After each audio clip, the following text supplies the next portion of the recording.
House Speaker Dustin Burrows is wrapping up his first session presiding over the Texas House, and our guest here this afternoon is wrapping up her first session as a state representative. At last check, there were at least 11 bills with her name on them awaiting the governor's signature, and another 5 laws that will take effect here in Texas that she either co-authored or co-sponsored. So here with us today to talk about her work this session and what lies ahead is Democratic State Representative Lauren Ashley Simmons from Houston. Representative, welcome in. Thank you for being here. Thank you so much for having me. It feels like we have come such a long way since our very first conversation and interview together. I think that was in 2023 when you first announced your primary. So there has been a big journey to get here, and I want to also say congratulations because the Democratic caucus and the House today named Representative Simmons as the Freshman Member of the Year. How big of a surprise was that? How did that feel? You know what, honestly, I was so surprised because even though we were a small freshman class of Democrats, it was only 6 of us, I felt like we were, like I said in my speech, we were small but mighty. And so, it's that saying of iron sharpens iron. I would not have had the session I had without coming in with such a strong and robust group. So to receive that honor just meant the world to me. I really I couldn't believe it. Like, I was like, I hear my name, but they can't be talking about me. It's not settling in just yet. It's not settling in yet. Okay. Well, I mentioned some of what I would imagine are some of the accomplishments for you this particular session. Put that into context for us, though. How would you describe all that unfolded and happened these last 140 days? You know what? I think what has always been the most interesting thing about our legislature, because we're such a large state, if you look at our economy, we are larger than, we're the 8th largest, economy in the world. And so to know that we conduct business on a biennium every 2 years for 140 days, as an advocate, I've been in the Capitol, I've, talked to my legislators, but I did not know what that marathon really meant.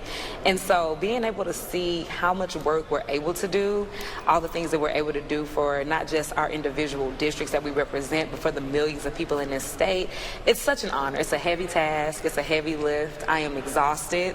Doing my best not to ramble right now because I'm so tired, but it really, means a lot. And I think when you're on the campaign trail, especially for me as a first-time candidate and legislator, I could not conceptualize what it meant to sit in that chair, press that button, but I'm excited about the progress, some of the progress that we've made. Now, as a member of the minority party here in this building, it does seem notable that you were able to pass some of that legislation through a Republican-controlled chambers on both sides of the Capitol. I really want to talk to you about one that's awaiting the governor's signature, and that's House Bill 107. This would create a sickle cell disease registry here in Texas. I know that this is something very personal to you.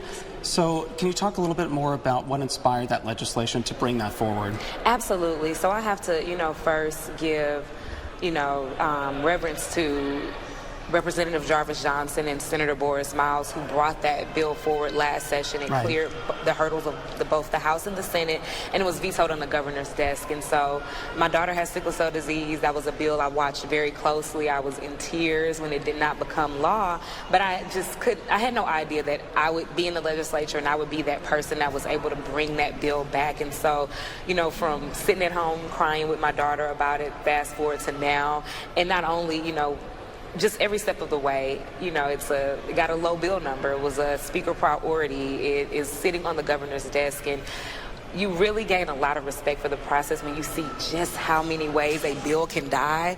I was joking with one of my colleagues, and I said, I thought that concurrence part was just largely ceremonial and just procedural, but, people were calling points of orders at that point. And so just understanding that at any given point, it is so much easier for a bill to die than get passed.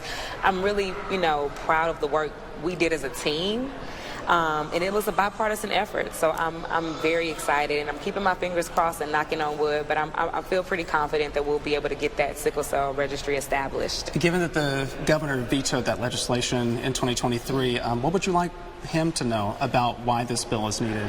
So, we did our due diligence in getting an understanding about why the bill was vetoed, and I won't, get into speculation about other issues, but we did, want to be intentional about addressing those concerns. And so while the bill language-wise is largely the same, we made sure that we address the concerns that came from the governor's office. And so we are very confident with those, updates to that bill, the work that Senator Miles did on his side, the work we did on our side, and really doing the job that we needed to do to explain the importance of this bill Cell and why it's so significant, because we have so many people who are impacted by sickle cell disease in Texas, to be sure that we're doing the work that we can do. And I know that there's some action happening on the federal level.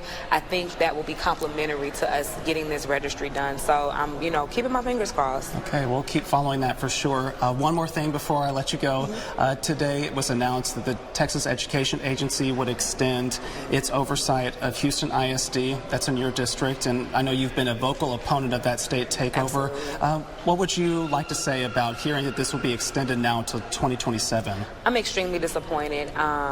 It's really honestly put a damper on today for me, because I know that when I get home, I have so much work to do to continue to push back against what I still feel like was a sham of a process, was a takeover that has done, and we've seen it, it's done more harm than good. I remember when I had that video exchange go viral, and there were some people saying, well, you haven't given them a chance yet, let's just see how it plays out. We're looking at it, right? Mass exodus of teachers. We have students leaving the district left and right. And then when you couple that with, this really bad piece of legislation, the voucher bill that we've just passed, we're really going to see just some real, in my opinion, harm being done to the largest school district in Texas. And so I stand in the same position that I stood in then. I'm a vocal opponent. I'm not sure if you've seen it, but Senator Molly Cook released a statement today that many of us signed on to. It was a bicameral, kind of hand slapping, because we are not happy.